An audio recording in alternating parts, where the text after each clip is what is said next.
سربراہ تحریک انصاف عمران خان کے خلاف رانا ثناء اللہ کے دھمکی آمیز بیان پر سیاسی رہنماؤں نے کڑی تنقید کی ہے۔ سردار لطیف کھوسہ نے انداز بیان نامناسب قرار دیا۔ شیخ رشید نے خبردار کر دیا کہ وفاقی وزیر داخلہ کو دھمکی مہنگی پڑے گی۔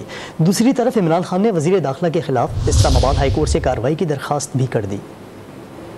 اللہ کی دھمکی پر عمران خان عدالت پہنچ گئے۔ اسلام آباد ہائی کورٹ میں دائر درخواست میں سابق وزیر اعظم نے دعویٰ کیا کہ موجودہ وفاقی وزیر داخلہ نے ایک انٹرویو کے دوران انہیں دھمکیاں دیں۔ دھمکیاں موجودہ وزیر اعظم شہباز شریف، نواز شریف اور مریم نواز کے ایما پر دی گئیں۔ عمران خان کے مطابق وزیر داخلہ کی جانب سے سنگین دھمکیوں کے باعث ان کی جان کو لاحق خطرات میں اضافہ ہو گیا ہے۔ چیئرمین پی ٹی آئی نے عدالت سے فریقین کو اپنے خلاف کسی قسم کی کارروائی سے روکنے، گرفتار کرنے یا جان لینے سے روکنے کے احکامات جاری کرنے کی استدعا کی ہے۔ رہنما اسد عمر نے رانا ثناء کی دھمکی کو ان کا خوف قرار دیا اور تسلی کی وفاقی وزیر گھبرائے نہیں، ان کے ساتھ کچھ برا نہیں ہوتا۔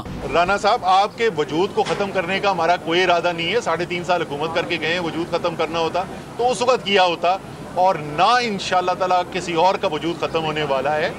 آپ اتنے زیادہ پریشان ہو، پتہ نہیں کس نے آپ کو ڈرایا کہ آپ کا کوئی وجود ختم کرنے والا ہے۔ عوامی مسلم لیگ کے سربراہ شیخ رشید نے خبردار کیا، رانا ثناء کو دھمکی دینے کی قیمت ادا کرنی ہوگی۔